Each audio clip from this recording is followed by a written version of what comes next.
I don't know. Oh, But okay, yeah. anyways, it's good to be live. It's good to be living. Good to be live. All right, cool. So we have Happy people. day. That Let's it get is. some people in here. All right. So we have to go through it. We have 3 guests lined up and like 5 topics. So clearly we're not gonna do all of that. We have to like be a little more realistic here. Yeah, we're gonna be moving quickly. We're gonna try to cover as much content as we can, but at least be saying, everything that we want to. Okay. Yeah. All right. Yeah. I will. I'll just direct the flow of the show, and Yep. it'll be All right, nice and Kevin. Gucci. Kevin said he's good to go. So All right. let's jump into this right now while Dakota sets up the call with Professor Urine. Max, let's talk about the benefits of playing multiple Smash games because as you and I both know, we love Smash in general. We're known for being in the Brawl community, but we play Smash 64, Project M, Melee, play all of them. What do you think a well-rounded Smash game will do to increase your overall Smash IQ? Well, I actually just got done from playing at an NYU Melee Smash Fest, and they have a pretty active Melee scene there. And we were talking a lot about this subject. One of the best players over there is a player named The Depths, who used to compete in Brawl in California before switching over to Melee and then moving to New York for college. And we had, a pretty good conversation about this. He says that there's a lot of Brawl influence in his own playstyle, and like he sees how the metagame has changed as a result of Brawl coming out in Melee. Players have, kind of diverted to a more defensive style, seen more of the benefits of camping, for example, and not approaching. Established a lot more footsies, a lot more solid neutral game, rather than just trying to go with the overwhelming aggression. So, I mean, I'd say that, the most Smash smarts would come from playing Melee and Brawl. They probably have, the two widest ranges of skills that they test and enforce and teach you. So, yeah, I mean, there's definitely a wealth of knowledge to obtain from both games. I'd say from Brawl, like I had just highlighted, patience, spacing, footsies, calm and calculated play, whereas Melee really teaches you all about reading DI, follow-ups, edge guarding, the more offensive side of the game, I suppose. However, there's still defensive and offensive things to learn from the opposite games. Like Brawl, you got to be super, super well spaced when you attack, because in order to be aggressive in Brawl and not get punished for it, you have to be really on point. It's very, very difficult to be extremely safe on Brawl. And in Melee, it's also difficult to use your defensive options without getting punished massively, so you have to have a really refined shield and out-of-shield game in both Melee and Brawl. Now, what I kind of wanted to take this topic in the direction of was not only playing multiple Smash games, but playing multiple fighting games. Because as someone who's played a lot of Marvel vs. Capcom 3, I got pretty into the tournament scene for that game. Made it I'm not going to say far, but I got pretty decent at it, and I think I definitely learned a lot about playing Smash from that game as well. And you see a lot of Smash players who play Street Fighter coming back with a more refined set of skills in something like footsies, which is just neutral game and poking at close range. So I think there's definitely a lot You of guys can talk over similarities here. between all fighting games, Melee and Brawl especially, because they run on a similar engine. But yeah, also across genres. Yeah, I mean, as you Huh? touched on, not just playing multiple Smash games, but just fighting games in general, it'll raise your fighting game IQ. In a game like Street Fighter, for example, footsies are so crucial, and you really get an idea of what's safe and what isn't. Like, from the get-go, when you're playing Street Fighter, you can tell, okay, this move isn't safe on block, I shouldn't be doing that. You get a pretty good idea of your fighting game fundamentals by playing simple games like that. But the cool thing about Smash is sort of like an amalgam of all the fighting games. Because, oh, and by the way, someone turn off your speakers because I hear myself echoing. So whoever is that you're from. But anyways, I started off in Smash 64, and okay, I'm still echoing. So whoever doesn't have, Does Max, do you have headphones in? It may be me. Hold on. Yeah. I'm You gotta actually make sure having you have like headphones in. Yeah. problem with my headset. The Yo. wire is janky. Yo, guys. Hey, what did I do? yeah, no worries, I dude. said you can't play. I can hear the controller. Hold Okay, on. I'm just so- gonna mute my mic while you finish. Okay, sounds good. So yeah, I started off with Smash 64, and I skipped Melee, and then I went straight into Brawl competitively. And now I'm playing all the games, and I noticed that each game can sort of teach you something different. Brawl really highlights your spacing and your out of shield punish game, whereas Smash 64, it's all about your play in the neutral. Like Smash 64, once you land the hit, off one hit confirm, you have the potential to kill someone. So it's very important to have a strong neutral game. And Melee is sort of like a mix of all the types of punish styles, movement options. Like Melee's movement is completely different from Brawl's. It offers such an extensive range of just both punishes but also approaches. And I think by playing all the games, you sort of get a very strong fundamental idea of how to play Smash. What's safe, what isn't. How to refine just all aspects of your game, because each game can teach you something that's really important when it comes to just being a solid overall player. You see players like Mewtwo King, for an example. He's just a master of multiple games because he just knows how to break the game down and at a very fundamental level what it is that makes someone good at Smash. Because even though each Smash game has their different strengths and weaknesses, at a very fundamental core, you can draw a lot of similarities. Like in fighting games in general, footsies are footsies. If you have strong neutral play, you're going to do really well. So just being aware of how to play safe, how to play calculated, what the best means of approaching and also punishing are, I think that gives you a really well-rounded fighting game style. Do you think that focusing on multiple games may maybe even diminish your skill, maybe put you in bad habits because you may be crossing over a little too much cross-pollination? Well, I mean, there's no doubt about it that playing multiple games is really hard in one tournament. Like at a tournament like Apex, I don't think people realize how hard it is for someone like Mewtwo King to be constantly shifting from Brawl, Melee, and N64. In their own right, like you shouldn't have a problem playing each game, but on the same day, that's where it starts to get tricky because it messes with your muscle memory, and it also just in general, it's sort of hard to focus on all aspects of the game and tournament. That's why fighting game players like Justin Wong, for an example, Chris G, who can just dissect a game, break it down, and compete at the top level no matter what title it is, it's just a testament to their overall fighting game IQ, because not only do you need to have the mental smarts, but you also need to be pretty well kept in terms of keeping your mindset clear, because it's really easy to get flustered by playing multiple games. It's something that I love doing personally because, I don't know, it's just a testament to how good you are as a player if you can master multiple games. And on another like more tangible note for that, it makes you a more like solid and more sponsorable player. If you're only good in one game, like that's cool, but if you're going to be on stream for multiple games, if you're going to be representing your sponsor for multiple games and placing well, that also benefits your gaming career. So I think that's an important part to touch upon as well, because you can't just be a one-trick pony, so to speak. I think it's really good to have well-rounded fighting game fundamentals. Yeah, I agree with that. That it makes you a more sponsorable player, and about the lack of difficulty that some of these players have in transferring between games. You see Chris G and Justin Wong. Just for example, there's also plenty of people like K-Brad, Sanford Kelly, who plays very well in both Marvel and Street Fighter, for example. And Chris G he can place top 3 in like 5 different games at a game major. Insane. You know what I'm saying? So like, there should really not be Johns for switching between Melee and Brawl. However, to play any game at a top level, it really is it is a test of endurance. It's definitely a test of awareness, muscle memory, a whole bunch of things. So if you don't think you have it in you, don't enter multiple games and then use that as an excuse.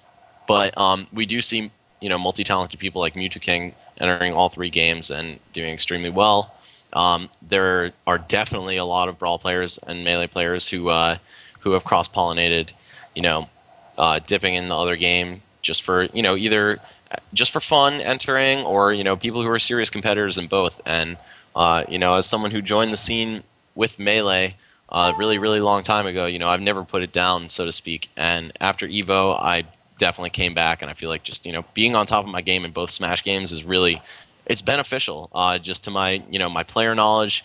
Even as a commentator and as someone who does community work with both communities, feel like just being in touch with both games is really, really good. Also, being in touch with other fighting games and their communities is really good. In 2012 and some of 2013, I actually got really into the fighting game community. I got very involved with them. And, there's a lot of cool people out there too, man. And a lot of them love Smash. And, that was kind of around the era where we first started to see Smash and the FGC hybridize and, have Smash games featured at FGC majors. So I think there's definitely a lot of merit to getting your feet wet in multiple games, maybe even committing hardcore to multiple games, even cross-platform, cross-developer. And yeah, like your overall Smash and fighting game IQ definitely stand to benefit from that. Yeah, but before we pass it on to our man Kevin Nanny, who's also a very talented Brawl player, if people weren't aware, I just wanted to also talk about the benefits, just as a Brawl player, of showing that you're competent in multiple games, because there's sort of that stigma going on. If you play Brawl, you're a one-trick pony. You can't transfer your skills over to Melee. You can't transfer it to N64. So if you're a brawler and you're really passionate, really dedicated about the game, a way for you to show your skill, don't just play one game, play multiple games. Playing multiple Smash games also make you a lot more creative. From playing Melee, from playing N64, it's made my setups and approaches a lot more diverse in Brawl. It's made me think outside the box, because when you're playing under a different game engine, it allows you to rethink how you can approach the game. So I think that's also really important. Yes, it is. But enough talking from you and I. Is Kevin Nanny in the call? Is Professor Urine in the call right now? Are you there, buddy? I am. All right, man. So nice. What do you think the benefits are of playing multiple games in terms of raising your Smash and overall fighting game IQ? Well, okay. So if you're playing multiple games, what really helps is you like, the advantage of playing multiple games is you get to see things from a variety of perspectives. Each game is going to focus on something different. And you guys kind of touched on a lot of that already, like how Melee will have a lot of different things. 64 and Brawl will be a little bit more simplified and focus on different aspects of the game. And that's really good. And those kind of different perspectives are going to transfer across games. Like in Melee, movement is really diverse, as it was already stated.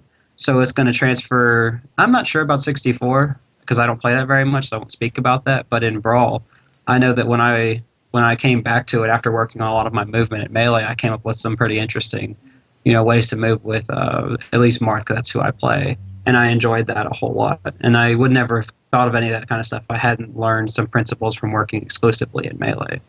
And so the advantage of playing multiple games is you get to see whatever you're working on initially in like a new light and with a new perspective. And that's something, and trying to see things from multiple angles is what really helps you understand something a lot better, and I think be a lot more successful at it.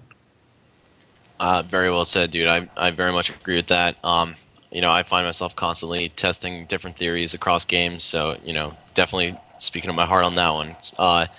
There are a whole lot of benefits. I feel like everyone should at least try to expand their horizons a little bit. I feel like it'll make you a better player and make you understand games better. Just game design in general. There's a lot of very revealing experiences that you could have. Testing things cross game. Yeah, absolutely. I actually, there was a question in the chat that was asked right before I came in, and someone said something about why would you spend all of that time if you're doing well in one game? Why would you spend that time putting it into another? Or could you put your skills into like Melee tech skill and apply it to a Brawl environment? And I think those are good questions.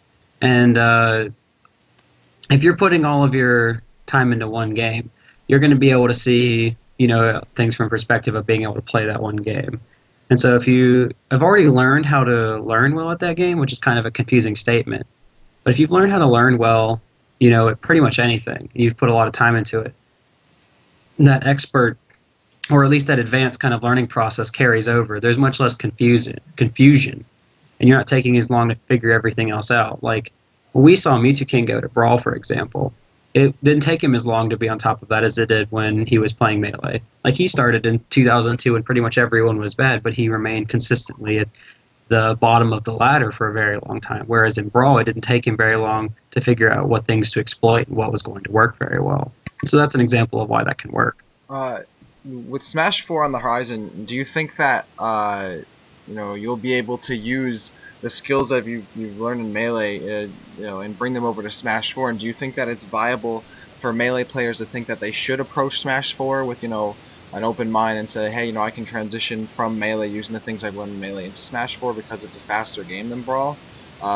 Maybe do you think that you can maybe inspire people that way? Well, yes and no. It's always a good idea to try and get people to tell people and try to encourage people to not bring their own biases into something. I would love to tell you that, we could just convince all the Melee players to be like, all right, let's not, give up on this before it comes out. But there are a lot of people that are really, paranoid about it, if not, outright pessimistic about it.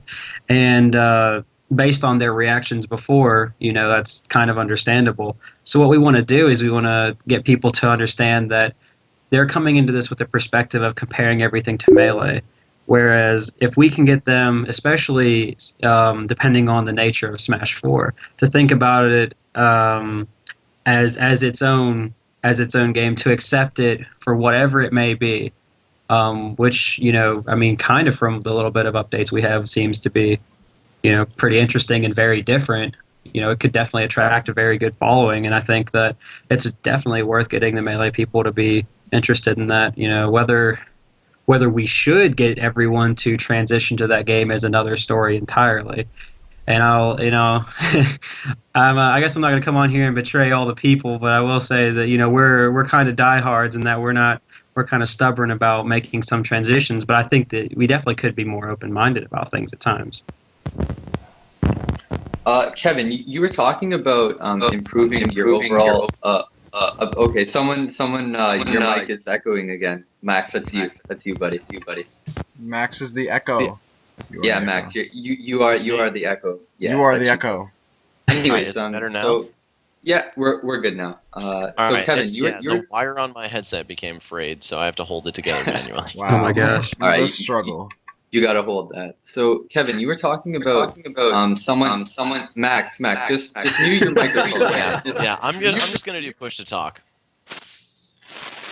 Okay, so Kevin, you were talking about your ability to learn in Smash.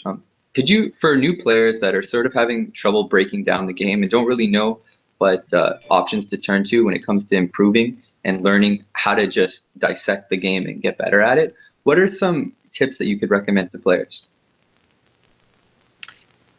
I would say that the easiest thing you could do with Smash, any Smash game, really anything you want to pick up, you want to break it down to its simplest parts.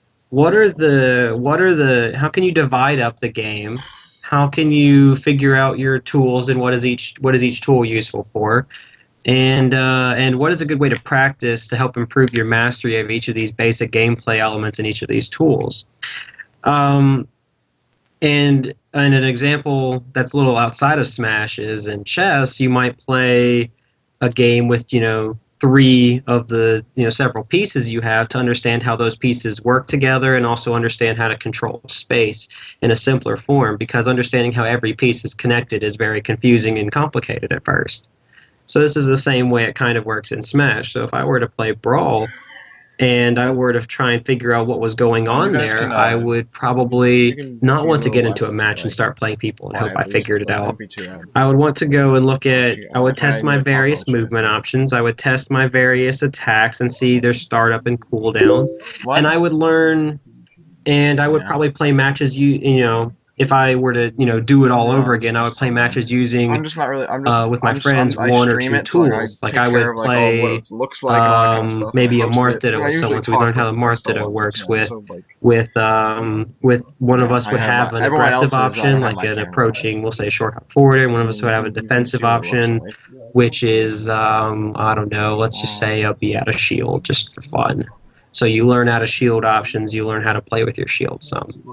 So you learn how to play with an aggressive and a defensive option. Then you can kind of figure out how movement is connected to those things while you're playing, and that's a good way, I think, to try and get started on everything. Then you're trying to maneuver and figure out how every range is stacking up and everything like that. Okay. Thank you for that response. That was pretty well detailed, and definitely some food for thought for both new and seasoned players when it comes to developing their skills. Last question for Kevin. Kevin, you're probably one of the most psychological players in the game. What can you recommend for someone that struggles keeping their mindset together in the course of a high-pressure match? What are your tips for staying relaxed, staying calm, cool, and collected so that you can absorb the data that you need in order to learn and grow from the game? Because some players, that's a big problem for them. They just simply can't focus on the game because they're too busy feeling frustrated by how they're doing. Oh man, the amount of times I've gotten this question is unreal, and the funny thing is, there's not an easy answer to it. As much as I'd like to say, I have a lot of things I know about it. I have things that I do for it that work pretty well for me, and I've read a lot about it. But I think the ultimate answer is, we're still not very close to mastering that side of the game. We're a lot better at figuring out how to beat something that comes out on frame 6 with a faster move. And so I know some things about it. I know that there have been studies that have shown that there could be two types of people. One are people that really enjoy and really thrive under pressure, and we're not talking about those people clearly.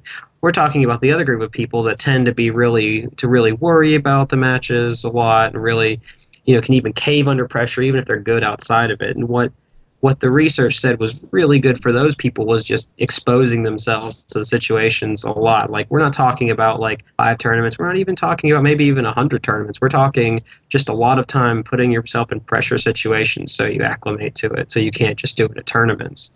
And so for someone else, recreating the pressure situation was good. I actually did this myself when I would practice by myself. I would not only be fighting, but I would be imagining in my head people yelling and screaming and possibly talking trash to me, and I think it actually helped me acclimate to it a little bit. And I think that people, that's a little too much, brain activity for someone that's just trying to practice and get some tech skill down or some ideas fleshed out. You could have an audio clip of something like that from a major probably, and that would work just as well. There are a lot of things you can do for that, and honestly, the best thing I can tell a lot of people is, keep trying and do a lot of different things and expose yourself to pressure a lot. Obviously, they're very basic things like don't focus on the result of the match. Play to immerse yourself in the game. Play to play your opponent's character and the decisions the character makes, not your opponent. Don't think about winning. Don't think about losing. Only look at the stocks in terms of how close you are to getting your next advantage and percentage like that. If you start thinking about it in terms of, I could beat this big name player, you're going to start thinking about everything else and get nervous. And so the best thing you can do is try to keep your mind off that by trying to take advantage of a lot of situations and getting really, really immersed in the game. And so a lot of people, when they can't get hyped up, it's better to just think about, what do I know about this game? What do I know about this matchup? How can I exploit it? And that's a good way to kind of get yourself into it. Yeah, it's very important to keep your head in the game, not get, distracted by external factors like how will this affect my reputation, because it can even affect you from the other side. It's not always, will I choke out this potential win against a good player? It's, will I accidentally lose to this newer player or, less highly ranked player because I psyched myself out and was worried about what people would say on Smash boards. I mean, I know, like, definitely years ago when I was rising up myself, it was always a concern, like, if I lose to a random, what will happen? And then, a lot of it I feel like comes with maturity, because just speaking from personal experience again, I hate to like make myself the main subject of what I'm saying, but also I was a young kid when I started Smash, and going through high school, going to college, etc. Like, you learn how to take a loss better. You learn how to kind of just brush off criticism and public opinion. So I think a lot of people's fears and people's ability to choke in matches could be founded in stuff like that. you kind of just have to treat it like a game, because at the end of the day, we're all at tournaments and we're all competing there because we love the game and because it's fun. And if you sap that away by just concerning yourself with names and wins only, then that's a destructive path to get your mindset on. Yeah, I definitely agree with that. I think one of the biggest things when it comes to playing at high levels is silencing that voice in your head and making that voice in your head actually your ally. Like a lot of people, they just, for some reason, when they're competing, they just have this like horrible mindset where they just tell themselves negative things, whether it be they're underperforming and they just go over the fact, man, I messed this up, man, I keep messing things up. But I think a lot of positive psychology, if you just keep reinforcing good vibes on yourself while you're playing, it shows in your playstyle. I think that's one of the coolest things about fighting games. You can really get a feel for someone's character by watching how they play in game. And I think probably my favorite thing about Dr.Peepee's Falco, it's calm, cool, and collected. It's very calculated. And at first, when I was first getting into Melee, I'm not going to lie, I didn't really understand too much about it. But as I started to get more adjusted to the game, become more intimate with it, I started to realize, man, like, the decision-making process that Kevin's doing, it's actually ridiculous. Like it's so high efficiency and well calculated, and I think a lot of players they create a barrier for themselves in terms of getting to that level just by having a negative attitude when it comes to playing the game. Like, and that's also something that you can apply in life too. Like if you have a negative attitude, it's gonna be pretty hard for you to succeed. When are they gonna be back? Just being calm and staying positive is really important, I think, overall in general. So thank you so much, Kevin, for being on the show with us. You definitely spread some wisdom, and we appreciate it a lot. Coming from the Brawl side, Melee side, Project M side, and Smash 64, you definitely gave us some knowledge that we could work with. So much appreciated, sir. And we hope to have you on the show sometime soon. But moving on to our next topic, Meta Knight and Ice Climbers. Max, I know you and I have had this conversation a bunch of times. Do you think that Meta Knight and Ice Climbers are the problem in Brawl? First, I just want to say thanks, Dr.Peepee. My mic or my headset was screwing up again. I just got to tune in as you asked me a question, which is perfect. So yeah, shout outs to you, Dr.Peepee. That was it was great having you. Very well spoken guy, very smart, very insightful. And are Meta Knight and Ice Climbers the problem in Brawl? I disagree. I really don't think that banning characters is something that has ever been really seriously discussed in the Smash series before this. I mean, I guess in like 2003 they were talking about banning Sheik, but like that was a long time ago, guys. And the game was severely underdeveloped. And now throughout Brawl's history, there's been this talk of should we ban Meta Knight, and recently, I'd say post mid-2012 maybe, there was speculation that if we ban Meta Knight, after that, there's going to be this new demon of the game. And fittingly, it's a slippery slope fallacy about the Ice Climbers. And now I'm not really sure how I feel about this because, yeah, if you remove Meta Knight, the Ice Climbers' arguably worst matchup is gone. However, they still have a myriad of potentially even matchups, and I don't know about potentially disadvantaged, but characters like Peach, Rob, Yoshi have definitely proven, Diddy Kong even, have proven to be able to step into the Ice Climbers. And also the Ice Climbers only really have like 4 to 6 or 7 players who are really like actually taking out big names, and a very small handful who are actually like a super potent tournament threat. That would be the big 4 of Vinny, Nakat, ESAM, and 9B from Japan. Now, to get more back into the topic, I'm gonna say that if you did ban Meta Knight, the Ice Climbers possibly would have to go with him, but I just don't think it's a good move to ban any of the characters in this game, honestly, especially when the top 2 characters make up so much of tournament entries. For one, so many people play both Meta Knight and Ice Climbers, so that's like immediately cutting off entry to a lot of players. But however, that's not nearly the point of my argument. I really don't think either character is broken enough to warrant a ban. And also,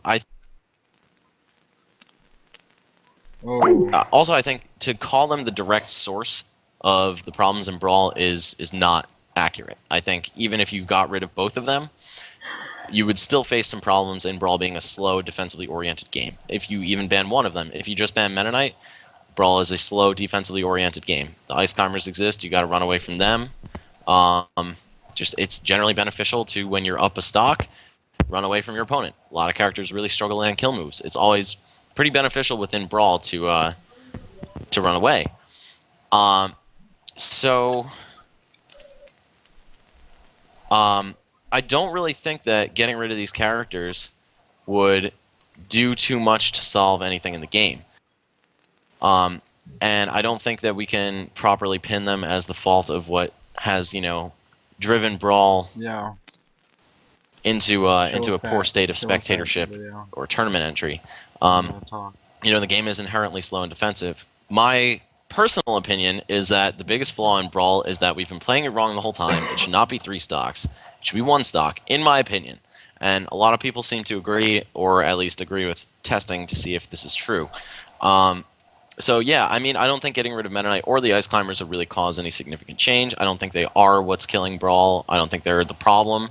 I mean, yeah, they're the 2 best characters in the game, but every game is going to have best characters in it. Sometimes they're really good. Sometimes they're a little bit above the rest of the cast. But you know what?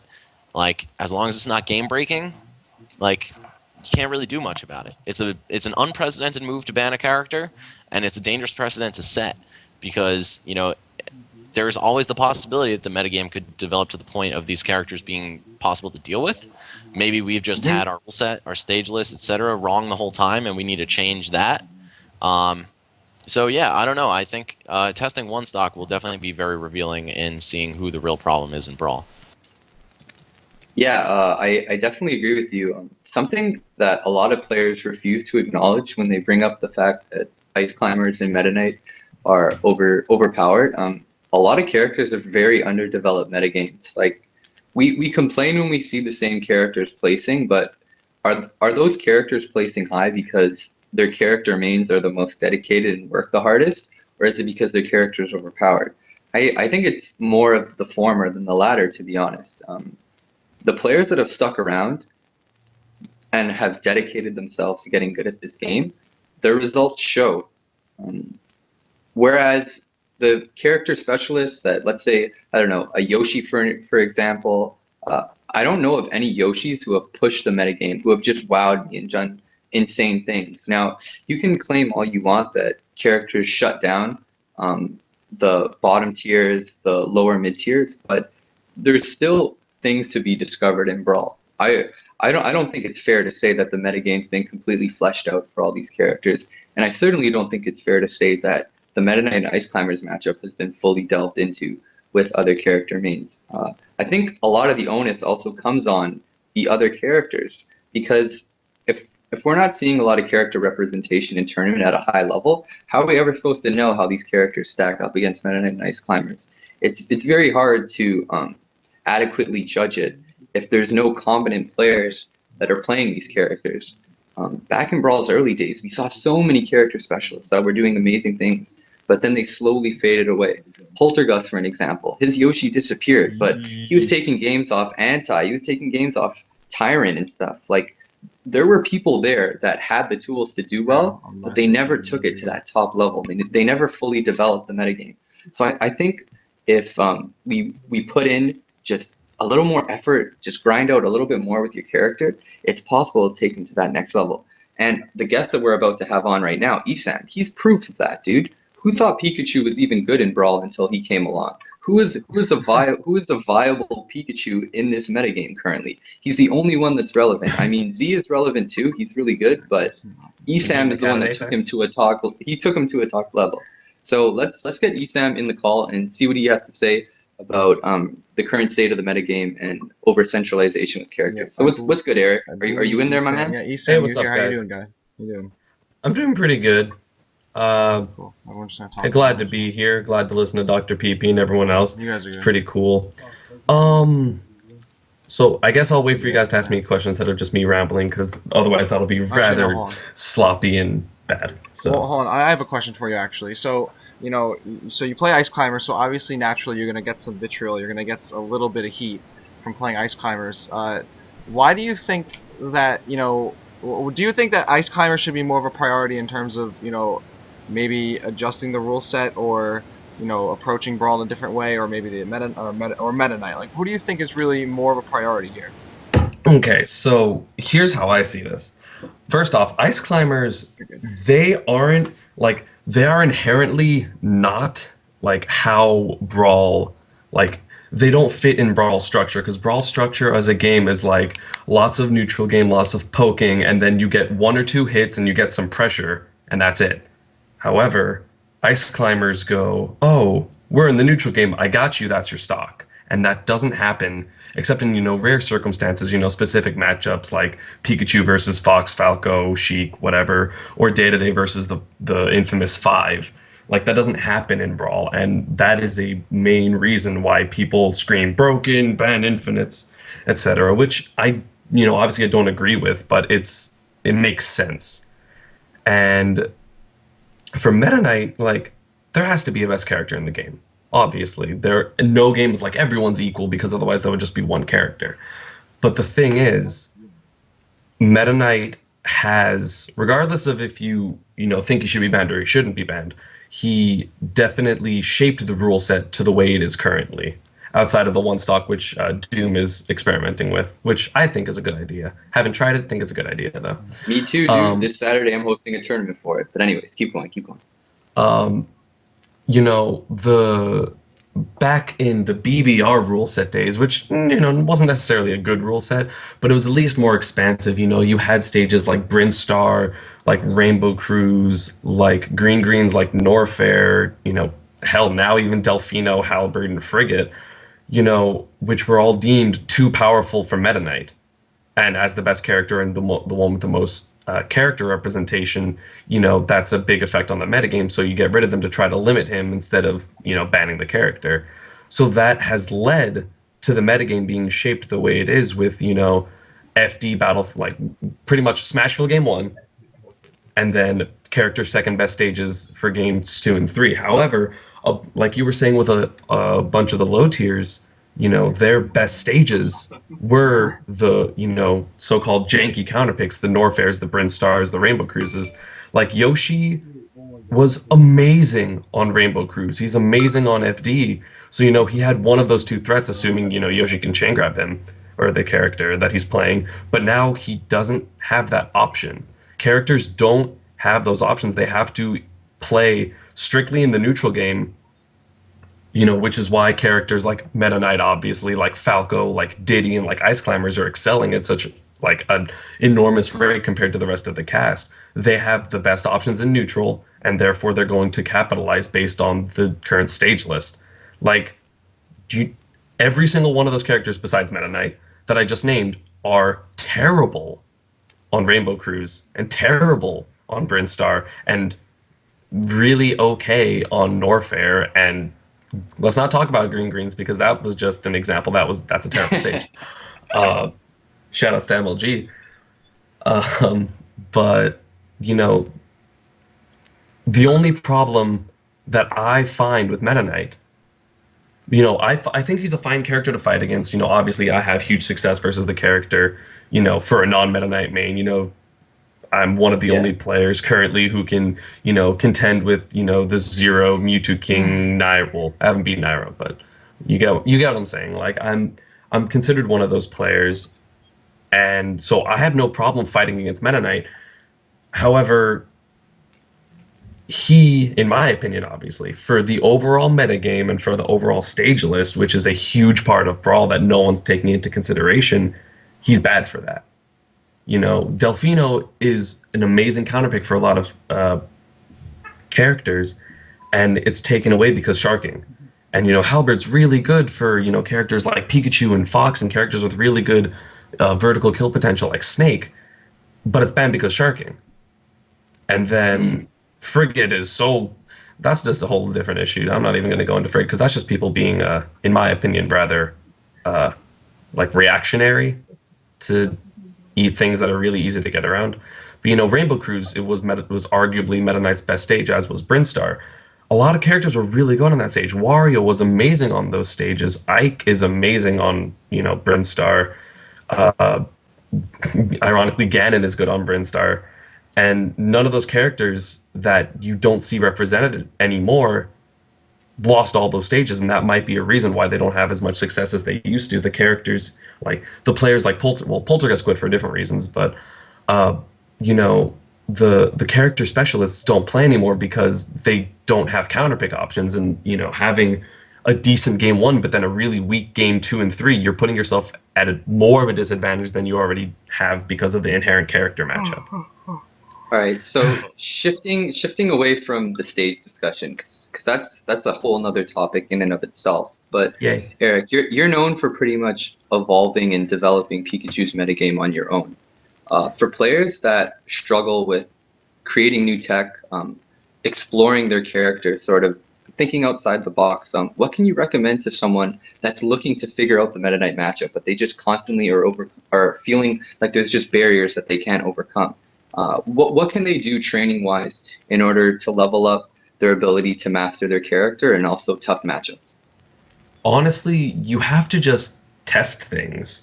Back in my super grind day, my like 2010, 2011, MLG type era, when I had a problem with a matchup, I would see if things were I would see what was punishable by what, optimal percent strings, like for the patented down throw upper footstool combo.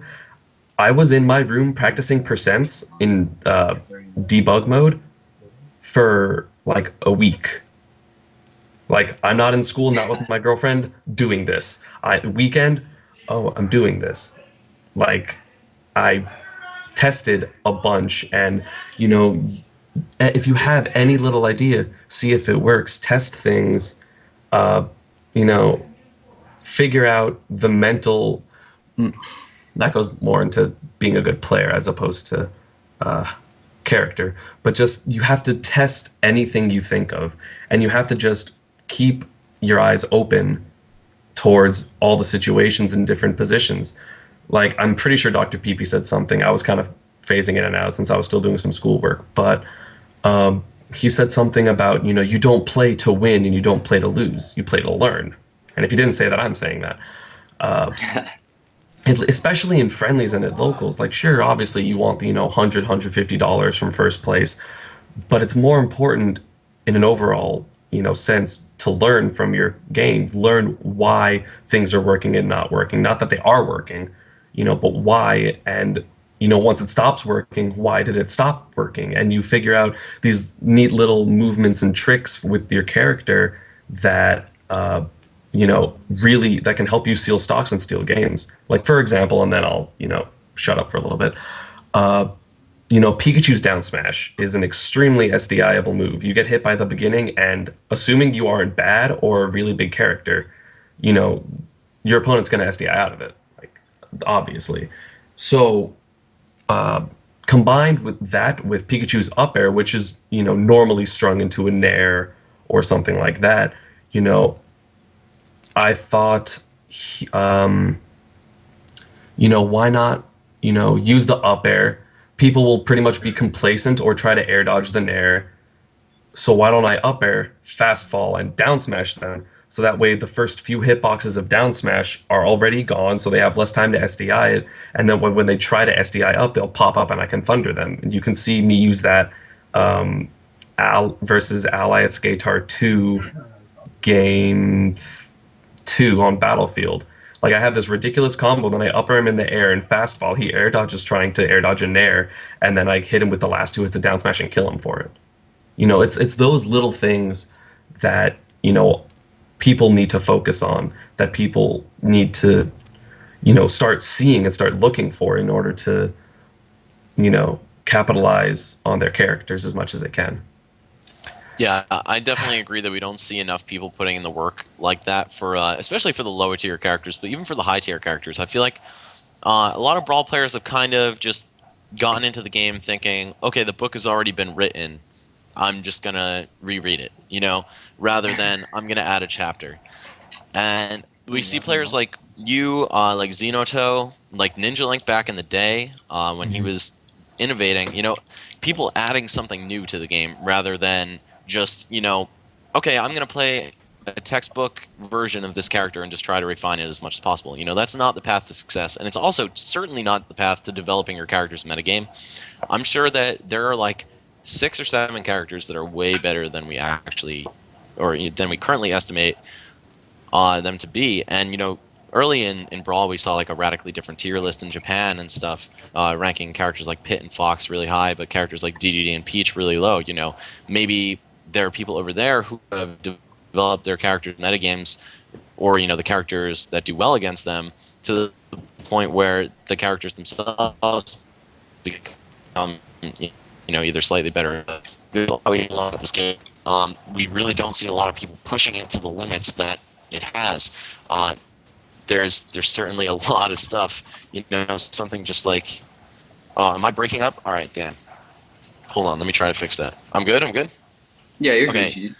You sound Alright. weird, but you're good. So, okay, so there's, we don't see a lot of people pushing the game to the limits that it has. We don't see people truly exploring their characters to the maximum. But ESAM, I want to return to the topic sentence of this segment. Do you think Meta Knight and Ice Climbers are the problem that's been hurting Brawl's tournament life and viewership, or do you think that the problem lies elsewhere and that there's another fix to it?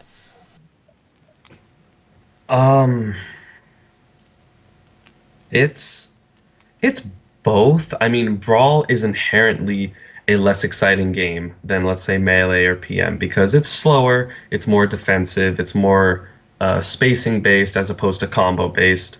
There's not these flashy things, except for specific situations where, oh, I haven't seen that before and that was really cool. Like the first time you ever saw a Diddy Infinite at Meta Knight, you were like, what the? Oh my god, that's amazing. But it wasn't necessary. Like now, it's just like, oh, he's infinite. Ooh, more infinites. That's what we need in this game. So honestly, my big but the thing is, you can have a slow game, a slow spacing footsie game, still be exciting. I mean, look at Street Fighter. Like comparing it to Marvel, Marvel is much faster, much flashier, much much more broken. But it's more fun, quote unquote. Sorry, yeah, it's not up to. It wasn't Street up to me. Fighter We is a haven't lot gotten more paid back grindy, a yet, lot more so- spacey, a lot more mental, similar to Brawl. But it still has a huge following, mostly because of the enormous history it has. Like what that game's been out for. Yo, definitely no Don't forget rush. developer It's not even support, back because yet, that's so no huge. rush. Yeah, developer support's a really big thing. This is a good point, but I don't think that's in the scope of this conversation. No, it's not. back It could be, but that's whoosh, whole other issue. Yay, MLG. Hashtag free SSBB. Yeah, we're going to talk about that very briefly but after this. But the biggest problem. I'd like to ask you your thoughts on potential other fixes. We currently, have been talking about changing the stock count of the game. And I know a lot of people are giving us flack for saying, oh, all these guys care about is one stock. But I want to get it out there. First, no, our main priority is increasing the tournament life of this game. And, first, we started, our initial goal was to overturn the MLG decision. However, immediately second to that is to get this game back on track, because it's got plenty of life left in it. We just have to figure out what we're doing, So, anyway, in your first statement on this topic, things about, the game is defensive and the game takes long, and Ice Climbers have an outlandishly high punish game, and the low tier characters really struggle to do anything on neutral stages versus the high tier characters, however, they thrive on poor stages. Now, when you were saying that, immediately in my head, I'm thinking, one stock kind of compresses the tier list, and it also makes Ice Climbers' punish game less ridiculous, because, they're removing one stock with grab. Sorry? It's because No. you can kill Nana and suddenly you win. Oh yes, of course. But however, their punish game becomes not like one grab equals all of your three, or three grabs equals 3 stocks. One grab equals 3 stocks is a lot less polarizing when there's only one stock on the field. One hit from Donkey Kong doing 29 damage with a giant punch. That's humongous as well, But in a 3 stock game, when you're going to land that very rarely, it doesn't mean much. So I feel like everyone's punish game kind of, gets amped up quite a few levels, and the ice climbers being able to kill you from one grab, one stock's worth from one grab, is not as ridiculous anymore. Right, it's Just still to name obviously one really of the good. many benefits that I see in this rule set. Right. I mean, the main problem as of now, assuming not banning Meta Knight, and there's no reason to ban Ice Climbers in any, no matter what, unless you make an FD only rule set. Yeah, Fox only, no items, final destination. But the main problem with Brawl right now is definitely the rule set. You know, with if keeping the 3 stock, Meta Knight legal, in my opinion, like the stages need to be increased a little more. The 1 stock seems like a very, very good idea. I honestly haven't tried it since, it came up and then spring break happened, but I only played PM over spring break since, I'll have months to play Nick Riddle back at home, and we don't really practice Brawl unless there's a national coming up. Mostly because I'm not there, but anyway. All of the... Man, where was my point? Oh yeah, so just I kind of just like thought about something and just totally went woo with my mind. I haven't tried 1 stock. It seems really cool. Obviously, it'll be good with, for him, considering he plays Zero Suit and her armor pieces are buffed. It inherently buffs some characters and inherently nerfs some characters. Pikachu, I feel like, is one of those characters that gets buffed because he gets an early % grab and suddenly he's up by 70% and have fun. Right. But it's almost a different game. Like, obviously the mechanics are still the same, but the way you have to play it is completely different, because if you're losing, you can't go, oh, okay, cool, so I have 6.5 minutes, let's say, to bring this lead back. It's like, oh, if I die, I lose this game. Guess I got to go into game 2, 3, whatever. It's best of 5 on those sets, right? Yes. Yeah, so like that has huge implications, and it makes the game vastly different in how it's played, because suddenly you're not worrying about risk reward over the course of 3 stocks. You're worrying about, I need to get a lead right now and I need to kill him, as opposed to just grind out a potential timeout. Like, timeouts will still happen in 1 stock 3 minutes, but maybe by like Wario. And hell, you could even have those janky, quote unquote janky stages, because it's one game. It's less. It's 1 stock. It's one game. It's less of a hindrance, because let's be real, on Rainbow Cruise, for example, 1 stock is probably going to end on the ship, assuming they're not just on the opposite sides of the ship waiting for the carpets. So all the characters that Rainbow Cruise is bad because the carpet part's really bad, such as like Ivysaur, Falcon, Ganon, characters with bad vertical mobility.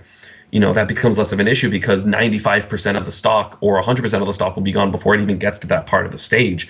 You don't have to worry so much about, well, sharking's still a big deal, because that's actually, like, the stock will end because of it before stages transform.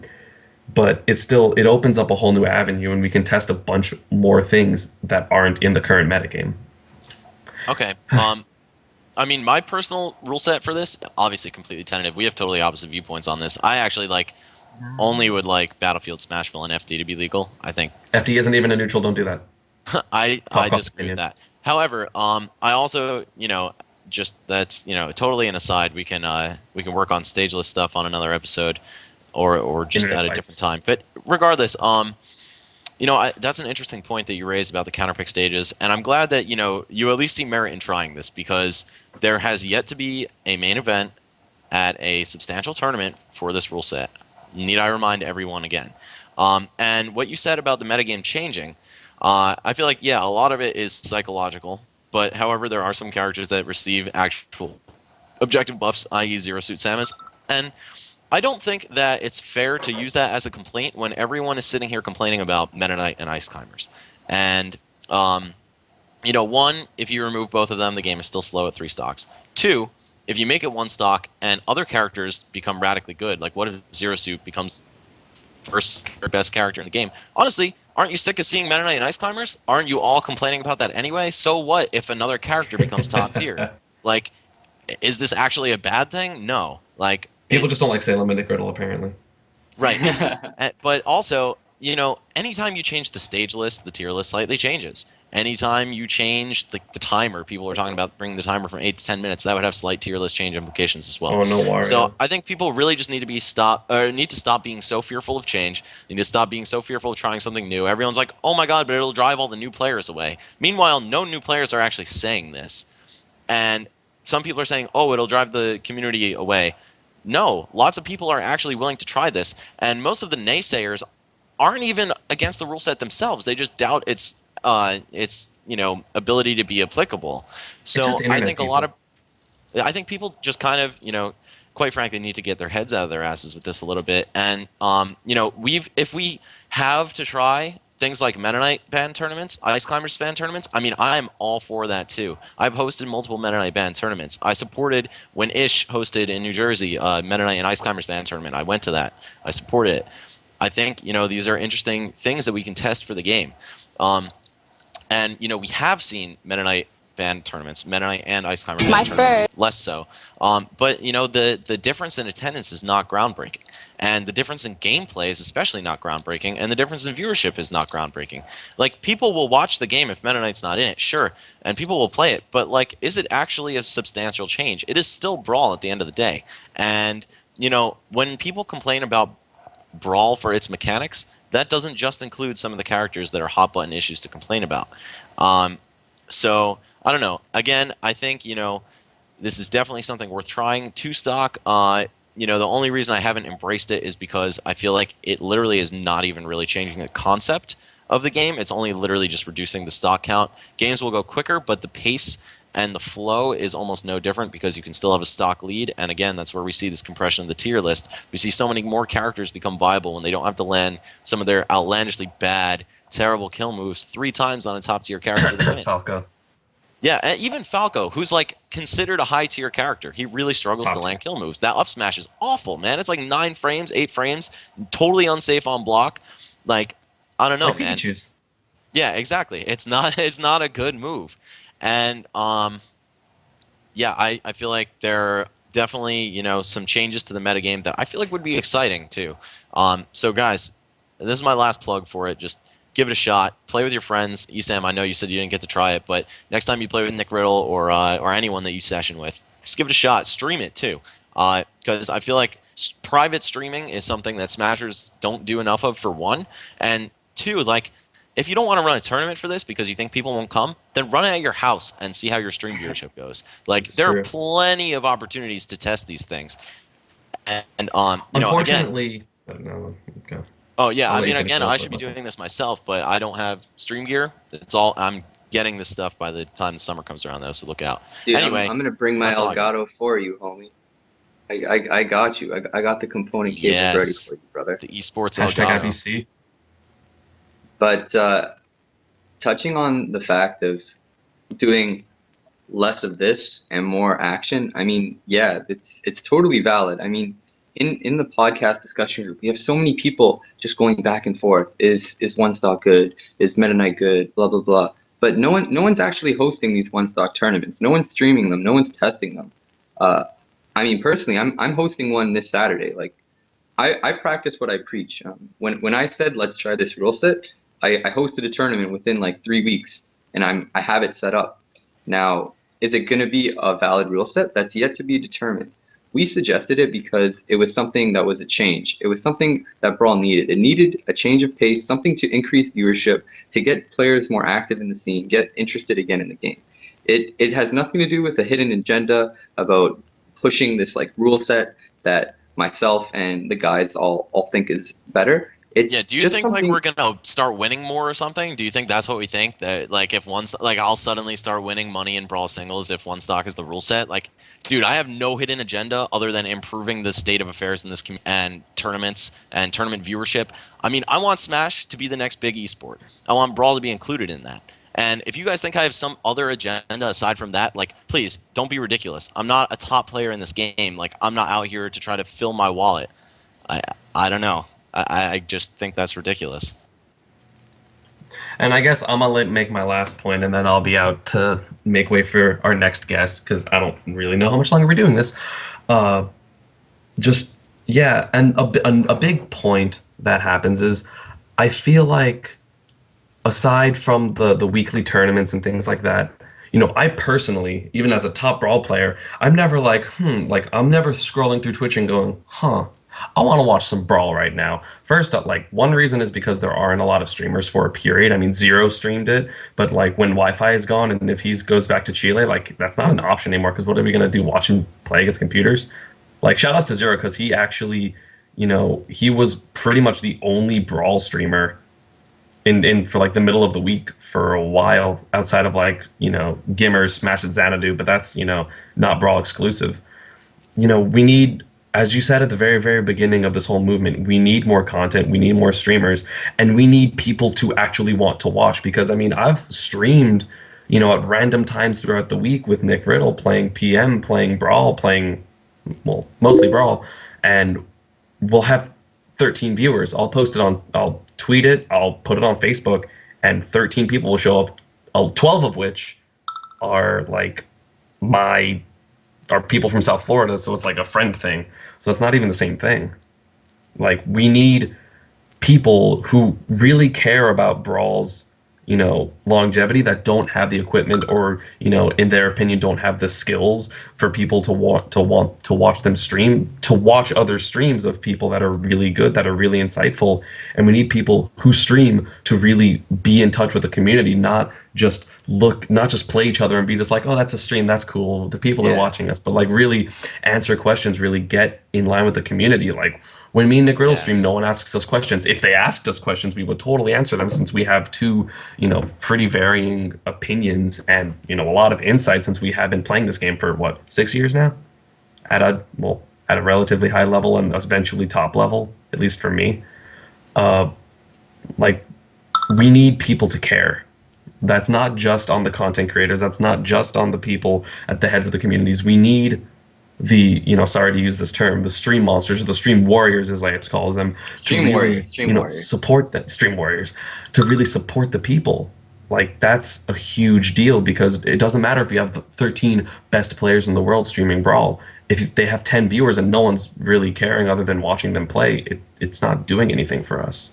We need people to care overall. I think also that a lot of that speaks to how bad a lot of the Brawl community is at social networking. If you guys all had Twitters, fans and content producers and leaders, etc., if everyone just signed up for Twitter, we'd be a lot more networked.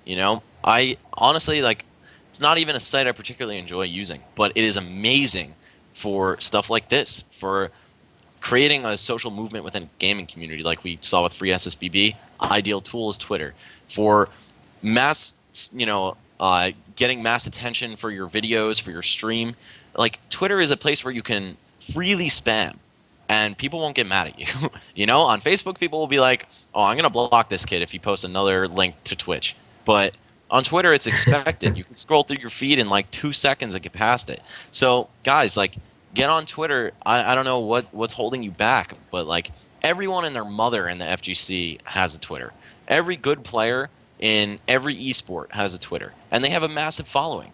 And that's because there are the followers out there too who are getting on there on Twitter. And also, as top players and community leaders, you do kind of have a responsibility to provide the fans with an incentive to actually sign up for these things. Like, if you love Brawl, but you know that no Brawl players are active on Twitter, the hell are you going to sign up for Twitter for? So I feel like this, the burden falls on all angles of the community.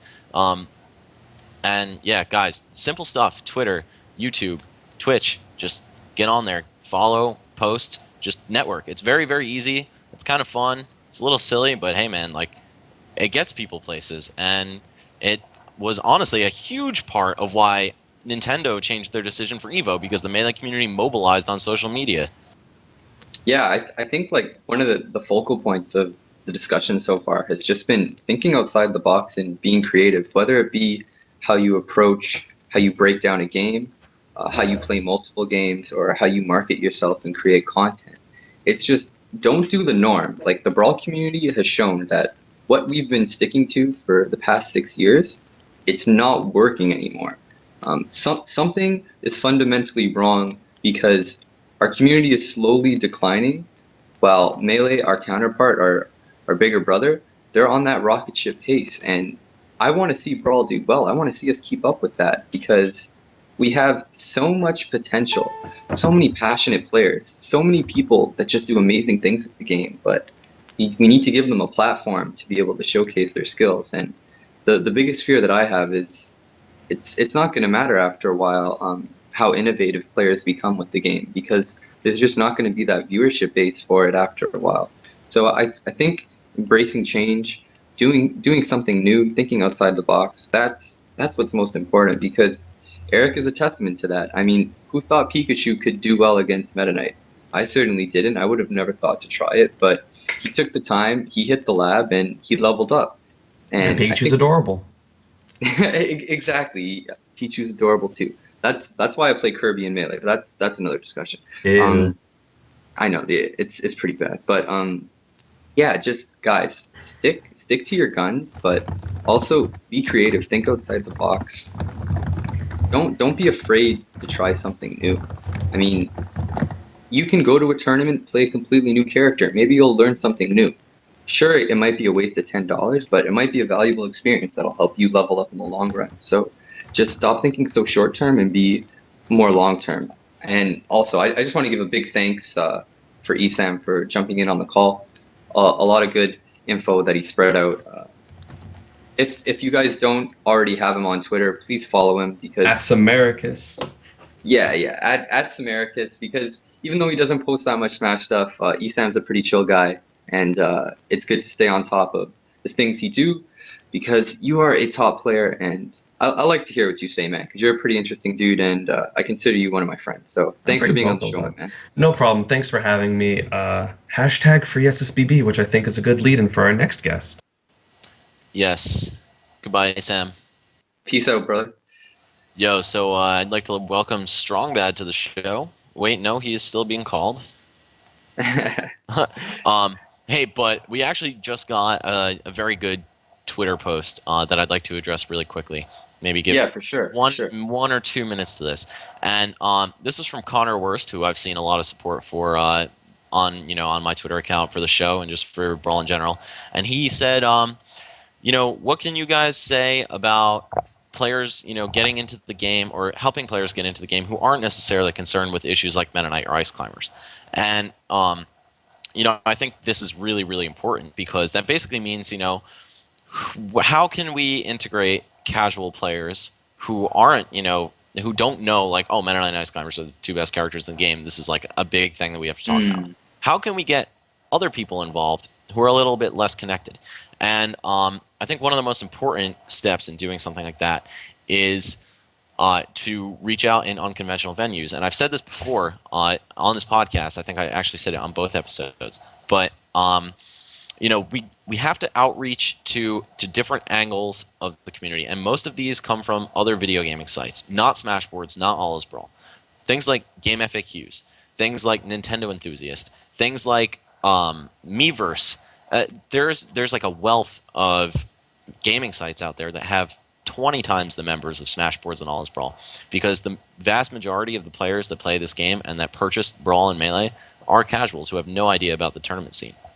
Now, Joe and Dakota, you guys are very familiar with this.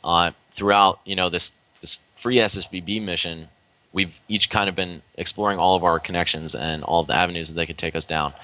And we've seen, we recently discovered that there's this podcast out there called Japan Time, and it's a casual gaming podcast. It's geared toward casual players. It's hosted on the channel of Shofu, who's like a Pokemon personality. He plays the video games, Pokemon video games, and it also features one of your boys, Joe, EMG Coastward, and also this guy, Roger DeLuigi, who has worked closely with Nintendo on various social media campaigns, and I'm not really sure exactly what he does, but he's very, very involved kind of dude. And these guys they crush us in viewership, man. And they probably don't even know who the best character in Brawl is, except maybe when they read like on Kotaku that Meta Knight got banned or something. You know what I'm saying? They probably, have zero clue about the competitive state of the game, but they still get so many views because they appeal to this wider casual audience, and they have the right means of reaching them. So I think of that casual audience, there's definitely some sort of a substantial portion that can be absorbed into the competitive community if they are aware of the the scene, and just if it's exposed to them, then they'll start following it. I know, like, the only reason I wasn't following competitive melee since November 2001 was because I didn't know such a thing existed. As soon as I found out, I was like, this is the coolest thing ever. I'm immediately going to follow this. So I had tried reaching out to Roger DeLuigi. I want to have him as a guest on the show. Possibly next week this is possible. And I think we have a lot to learn from the casual players who, sometimes the competitive players like to be snobs and laugh at them, but it really is, this wider audience who's going to be the bulk of your spectators, your fans. Not everyone is going to be a top player. Not everyone's going to know everything about the competitive game. But if you find out that it exists and you're interested, that's the first step. And just reaching these people is important, and maybe talking about a range of topics that isn't so pigeonholed to the competitive community, because there's a whole lot of stuff about Smash besides competing. And this Japan Time podcast, a lot of what they do is Smash 4 speculation, and honestly, it blows me away that there's such a wide viewer base for this. Yet, we're sitting here like we have some of the best Smash players in the universe on here. We had Dr.Peepee and ESAM, and now we're going to have one of the creators of Project M as soon as this connection issue gets sorted out. It looks like we're having some trouble getting Strongbad on here. But, we are just a blip on the radar, the competitive community, in the scope of the wider fan base that Super Smash Bros. Has. And I think a big reason that the free SSBB movement hasn't been picking up steam is because we're missing like 95% of the people who are possibly interested in tweeting that out. So, I've made it a point to try to get in touch with the guys over at Japan Time, try to, mix audiences a little bit. Strongbad is with us. Hello? Yes. Yo, what's Hey, good, what's man? up? Yo, You made it. I had to tether my phone because my home internet didn't work. Right on, that's right so- on. Oh, and also, Strongbad, we were just talking about absorbing casual players into the competitive scene just by exposing it to them, and going down less conventional avenues for networking and advertising our tournaments and our content and stuff, going to sites less, esteemed by the competitive community and more frequented by casuals, because there are so many of them. And I think actually you might have some perfect insight on this, because when Project M launched, it got coverage from IGN, Kotaku, other major gaming news outlets, and as a result, we've seen a massive influx of Project M players, like even kids that we've never heard of before. It's not just Melee and Brawl players coming together. There are actually a whole slew of new people who saw it and they're like, oh my god, like a fan-made Smash game that has a tournament scene? Like, we're in there. Don't you think, like, maybe had Kotaku and IGN given coverage to the normal tournament scene for Melee and Brawl, like, even the unmodded games probably would have seen a spike in attendance like that. So, of course, nothing against Project M. I'm not trying to demerit the game, because obviously, like, it's going to bring in its own audience as well. But having that sort of megaphone for the tournament scene for the game, I think, was massively helpful, and I think it could help the vanilla Smash games as well. So, what do you think about that? Yeah, pretty much. It doesn't matter how good your scene is if no one knows about it. And that's why the Twitch blow up was one of the major parts of how Melee kind of got revitalized, is because of the Twitch viewership. Because a lot of people would think, oh, Smash, but not know what people were talking about. And like Kotaku and all that other stuff, it's a different like group of people that like your product is being like mentioned to, pretty much. So it's just, you have a whole different like group of people that you can rein into your scene. I think in order to get this casual player base, you also need to make the scene a lot more accessible. We've seen with the Smash documentary, it's made just, once you watch that documentary, you feel like you're part of the scene. That is what is so amazing about Travis's series. Once you watch it, you feel like you're part of the Smash community. You understand what it's like to be in the Smash community. You know what it's like to feel like a Smasher. And Brawl doesn't necessarily have that same outreach. We don't have that accessibility where we have streams, content constantly flowing, where players can just, even with a quick Google search, figure out the best means of going about getting involved in the competitive scene. Because to be honest, let's take a step back for a second. Who are the most accessible brands in the Brawl community? I would say Clash Tournaments. Now, Clash Tournaments is amazing. They do wonderful work for the competitive scene. They sponsor a bunch of competitive players, and they have people like Deluxe who write fantastic guides that casual and competitive Shout out to enthusiasts Deluxe. yeah, shout out to Deluxe, by the way. He lives like But- an hour from me. We see each other all the time.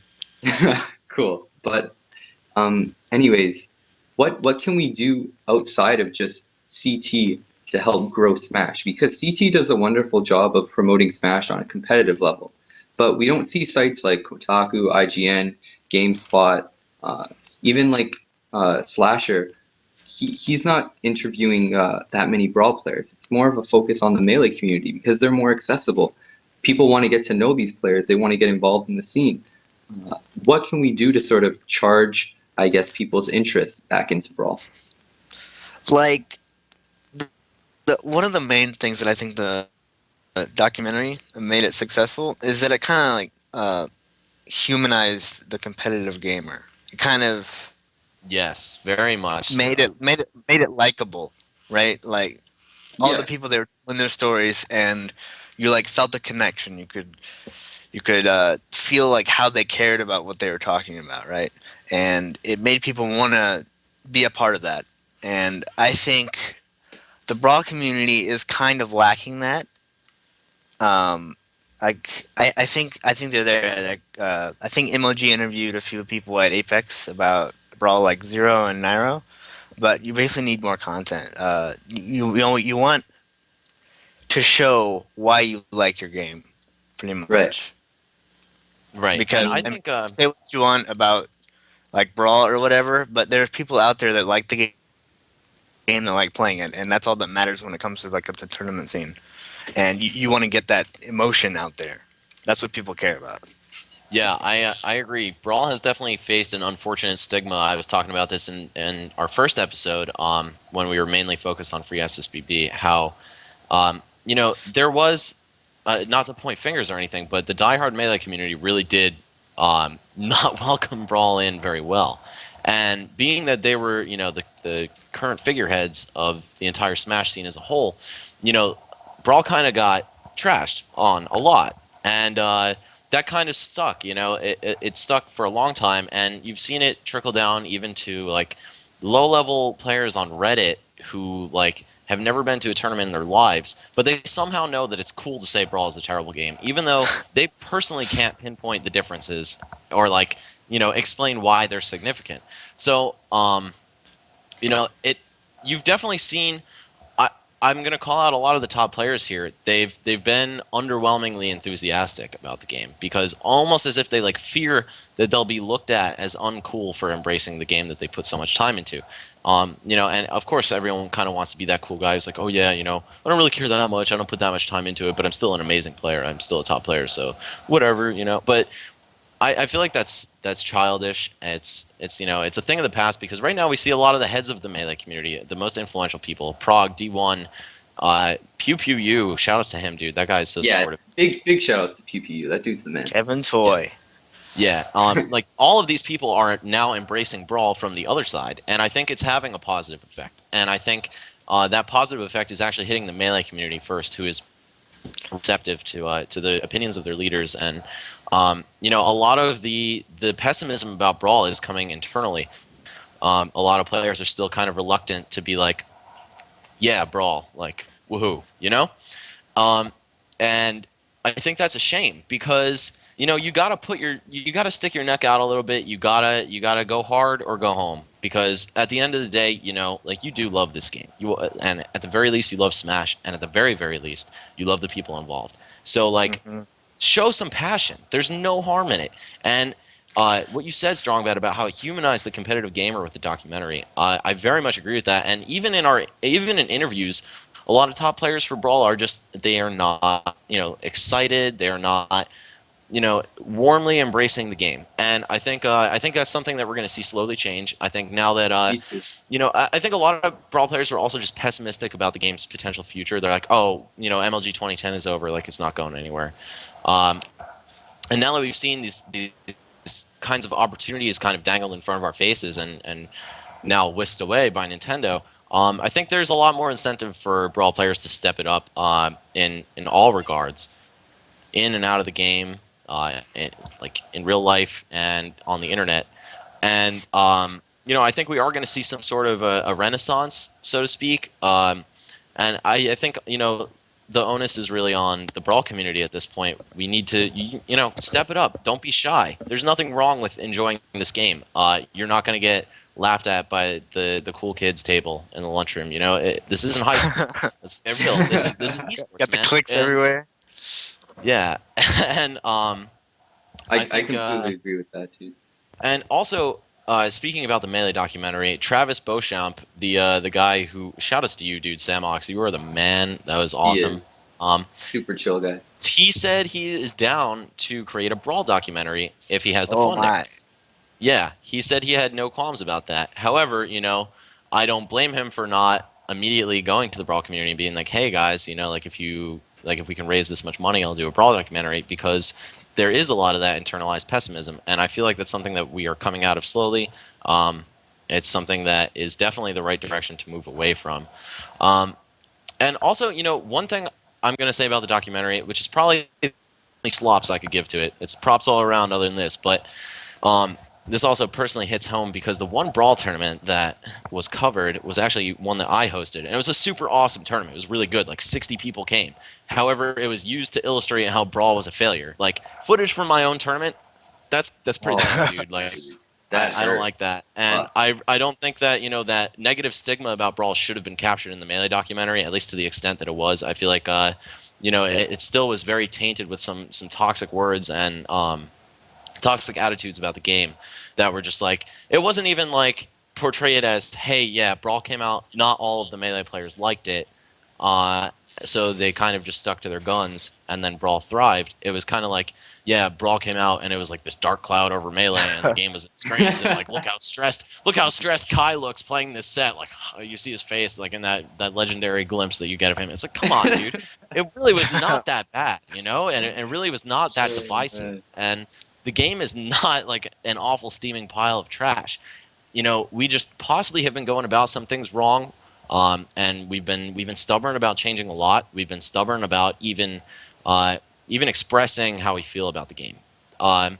There's also just a generally poor stigma about gaming in general still that lingers. I think that's definitely quickly fading as esports rises, and a lot of people are just kind of shy in general about like their professional gaming careers. There are some Smash players whose real life friends don't even know that they play the game, but like it's just generally awesome, like to be good enough at one thing that you can travel to the country to compete in it. And I think whether or not that's Super Smash Bros. Melee, Super Smash Bros. Brawl, My Little Pony Adventures, or some ridiculous nonsense, I don't know. If you're good enough at a game, dude, that's awesome. Like, and if there are enough people that want to watch the game, and trust me, there are, because why would like 30,000 people watch this Japan Times podcast being re-aired on YouTube if people didn't care about Smash, and if people didn't care about Brawl, because there's Brawl footage being aired like throughout the entire podcast and they talk about Brawl. This game it's not dead, and I feel like the people who are saying that it is are the people with the power to revive it, and that really irks me, man. That really gets me going. Yeah, that's like after MLG had confirmed that Brawl wouldn't be in it, I saw a lot of sad statuses in my Facebook feed, and I was like, if anything's gonna kill it, it's those sad statuses, Yep. and not Yeah, MLG exactly, not dude. putting it out. Within 1 hour, Joe and I and Dakota and Brian, who has been very busy every Wednesday night, but is also a host of this podcast, we immediately flipped into action. We made the State of Brawl podcast within like 24 hours. We made the Facebook group.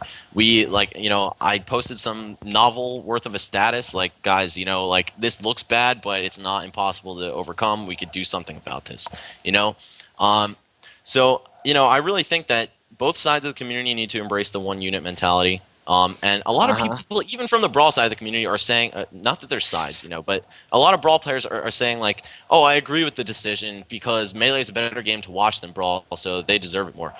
For one, like, you can't use Melee as a benchmark for like the average competitive game, dude. I think Melee might be the best game ever printed, ever, like seriously in the history of forever, viewership wise, player wise, etc. It's brilliant, dude. Melee is like Incredible. perfection incarnate.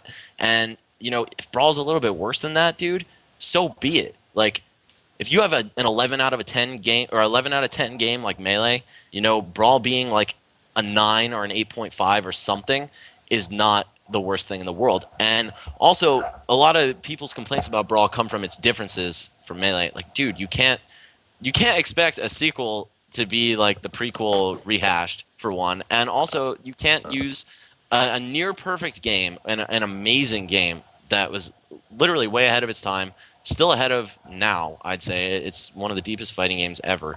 You can't use that as the like end all be all comparison for fighting games. Like Brawl is still good, just because it's not as good as Melee, or you know people perceive it not to be as good as Melee, and or some people prefer it. You know, like that's another thing that we have to keep in mind. The lower execution barrier really does make a difference for some people, and the slower gameplay some people prefer. So like just because you think that Melee is going to get higher viewership than Brawl does not mean that Brawl is an unviable candidate for something like this. I mean, I don't even think it boils down to which game is better, which game is worse. Like that's completely arbitrary and subjective, in my opinion. Yeah, I that's think what I'm the saying. Like, important thing is to highlight the passion, regardless of yes. what we do to the gameplay. That will increase spectatorship, but like Strongbad said, it's showing that emotion that the players have. Like I don't care if you play freaking chess, checkers, bingo, whatever you play, but if you have a story behind that, if you have a narrative that's compelling, and you have an interesting sort of storyline to go with your career to make me feel invested in what you've accomplished throughout your gaming experience, then I'm going to care. Like I'm someone who identifies with people that have passion, and I think that's something that's flown completely over the radar, especially with this whole Smash documentary thing. The Smash documentary thing was amazing for Melee, not because it highlighted how competitively viable the gameplay was. It was because it highlighted how amazing the community was. And the problem that Brawl had with the Smash documentary is they only highlighted the gameplay element of the community. They only highlighted the fact that it wasn't Melee 2.0, and it was a letdown. But what about the new blood that came into the scene from Brawl? Players like Yeah. Nairo, who had no conception of Melee Smash 64, but they came into Dude, Brawl Nairo and was they like just 5 when dominated. Melee came out. Yeah, dude, Nairo was like 13 years old when he bursted onto the Brawl scene, and that dude has one of the No, coolest dude, he was stories like in the history. 11, man. Yeah, He was like dude, 11. that is what I'm saying, man. It's stories like that we need to get out. That's why I started the Challenger Approaching series, because I was like, wait a second, no like major gaming networks are actually covering the stories of the people in this community, and I've made lifelong friendships with these people. There's so many dope people, so many talented individuals in this community. I'm gonna start telling their stories, and I think we need more people that are that invested. Just people that want to get involved and get the scene out there. Like that's what Challenger Approaching is. It's an opportunity for me to sit down with a notable player and get to know them in and outside of the game, not just for myself, but for the viewers at home to connect with them. Because what got me into the FGC, I watched the Mike Ross documentary. When I saw the Mike Ross documentary, I was like, wow, like there is so much passion behind this community. I need to find out what is going on here. Because when I first saw Marvel, I was just like, dude, I don't even know what's going on. But after I saw like the storyline behind all the players, I actively got involved with the community and I understood it. I began to grow not only as a fan but also as a player. And I think we need more stuff like that in Brawl where we get to see the passion behind the players. Because something that I've been really disappointed in the Facebook group, a lot of the topics have been centralized around, are we going to ban Meta Knight? Are we going to ban Ice Climbers? Are we going to keep one stock? Are we going to keep three stock? Guys, like we didn't suggest that because we wanted the game to change. We wanted the community to change. We wanted to breathe some fresh air back into the scene. And I think a lot of people are missing the point that the whole topic of this is to get your passion out there, make yourself heard, grow your scene, show how much love you have for the game, and that's all I have to say personally. But Strongbad comes from a completely separate community who is an offshoot of Brawl. It was a modification. So what do you have to say when it comes to dealing with people that sort of discredit Project M? Because let's be real here. Brawl gets a lot of shit because it's not Melee 2.0, but Project M also gets a lot of flack too. People say it's Melee on training wheels. So how do you deal with those sort of criticisms? It can be pretty tough. It's very similar to how the Brawl community is kind of been treated, because like it's not just about the game being good or bad anymore. It's about the game not even being like an official game. So people can just kind of come up with anything they want to get a reason to not play it, or trash talk someone who's playing it, and it can be kind of demoralizing. But the thing is, what happened was the PM community kept going, and it just kept like I posted a tweet last like a couple days ago. It was that I bust 11 hours to go to a 38-man Project M tournament, and that's kind of like how when I learned that there was passion in this scene and that it would continue. And now I can drive like, I don't know, an hour and go to like a 30-man tournament, and we have like 300-man tournaments like at Apex. It was a 400-man tournament. That's pretty incredible.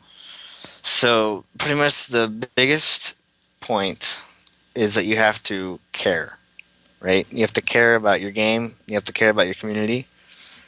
And if you care enough and you put in the work, then you can make a community out of any game.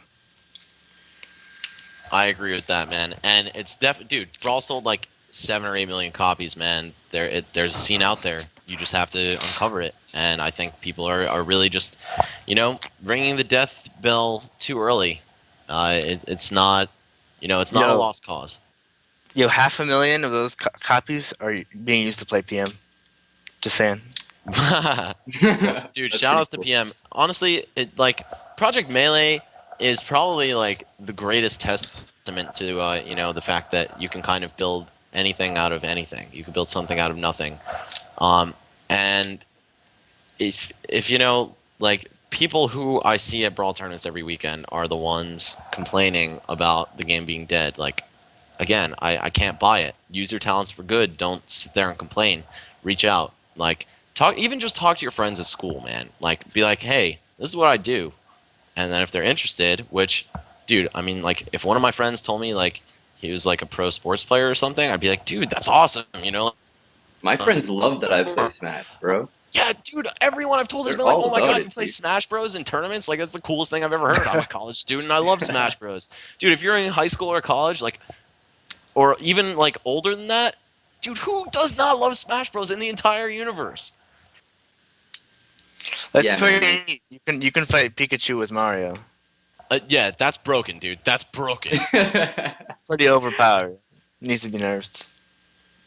I love Smash, and I love the people in the community more so. And I think that's another thing, dude. This is like just a concentrated group of like straight up homies, and to become assimilated in that is so easy. It's like go to a couple tournaments, introduce yourself, just be cool.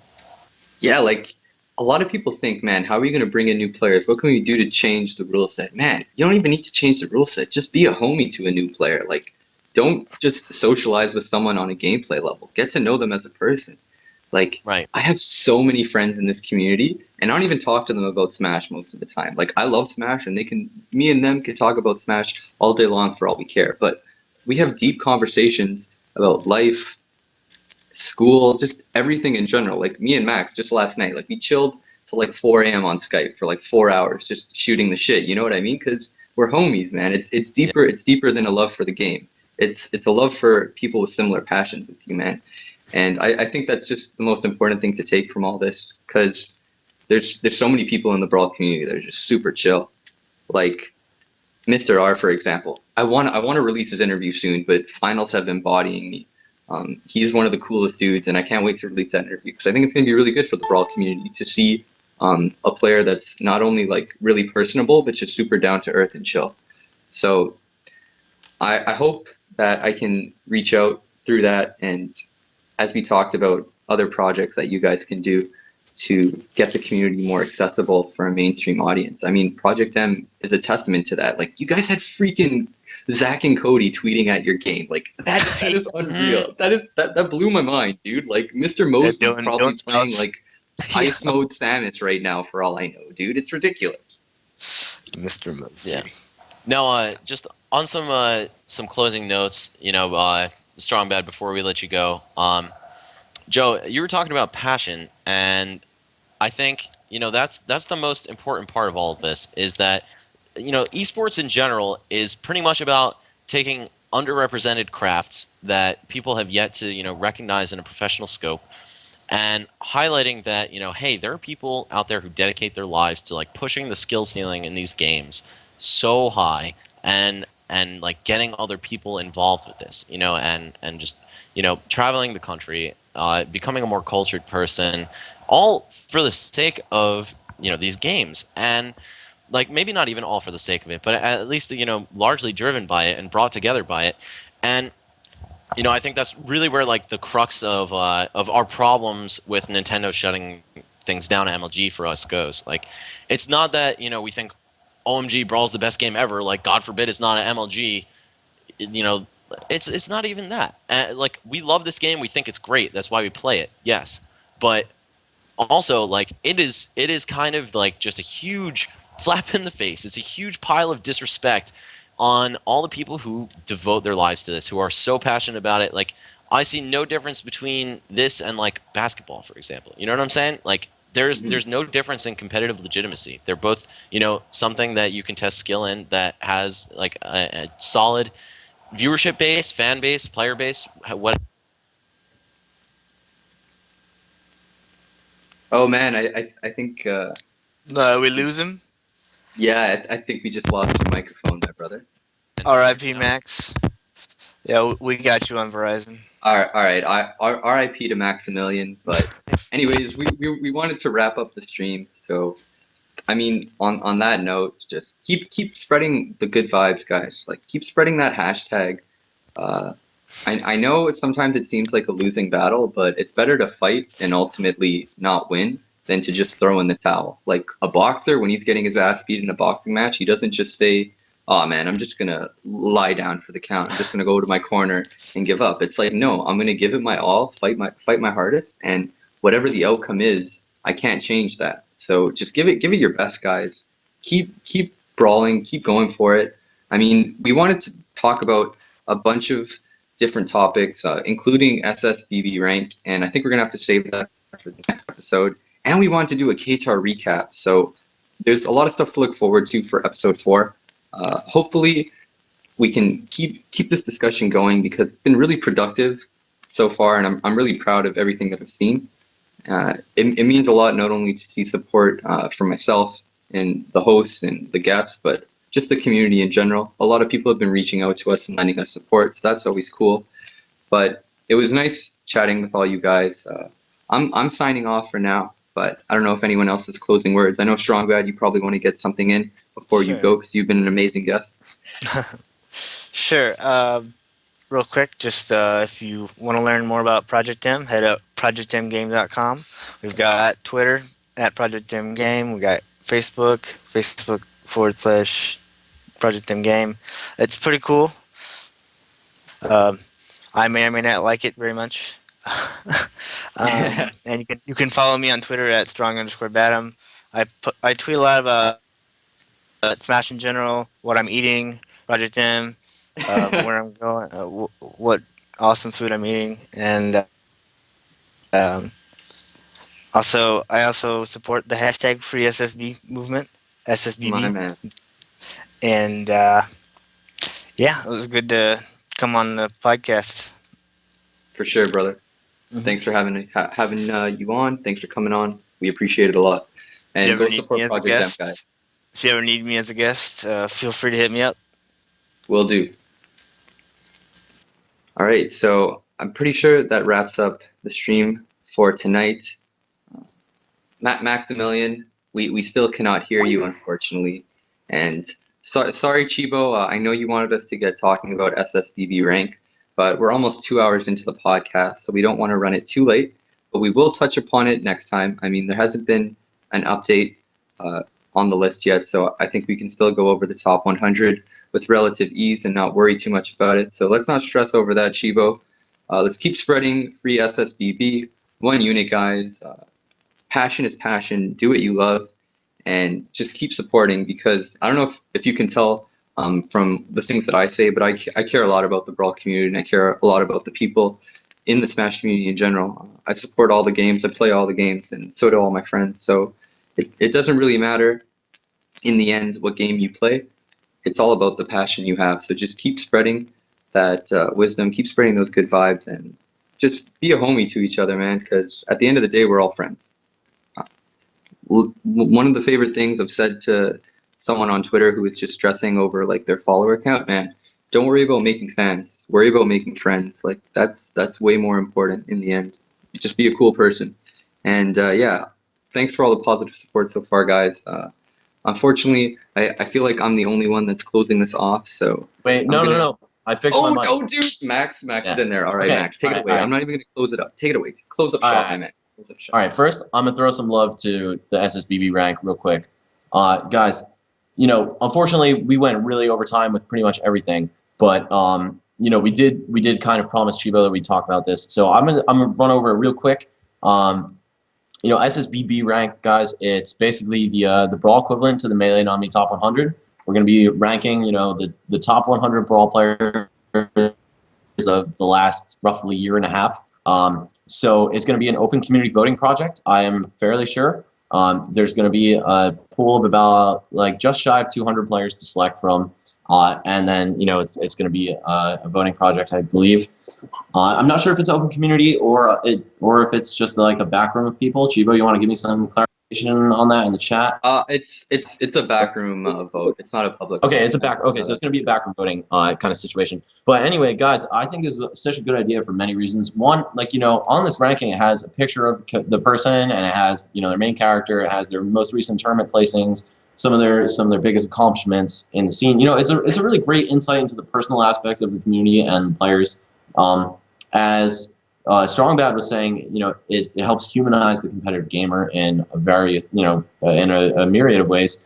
So shout outs to Chibo and Clash Tournaments for picking up the SSBB rank movement. I really like that. I think that's going to definitely help, you know, bring in some players, help people get a taste for you know, the personal side of the game. Get players hungry too. More importantly. Yeah, get players hungry. You know that's like a hit list, man. That's a 100-man hit list. Yep.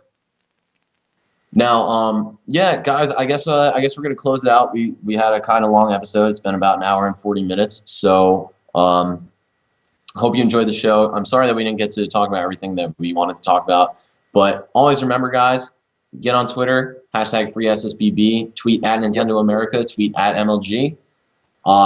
You know, who knows if we're getting somewhere, but I think only good things are to come out of this. And I think we're definitely making progress, man. Yeah, I would say so. And also now, if you check the #FreeSSBB, Nintendo automatically comes up immediately under it. And so, like, they're now kind of like, they're associated with it officially on Twitter now. So, you know, there's some sort of movements being made here.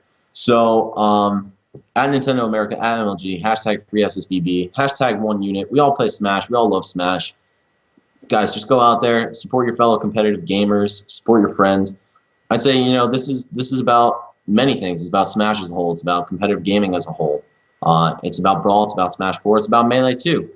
And, you know, I know that Nintendo, like, why would any company want to let down a large quantity of its fans, you know, especially its most dedicated fans who are still playing this game 6 years into its release?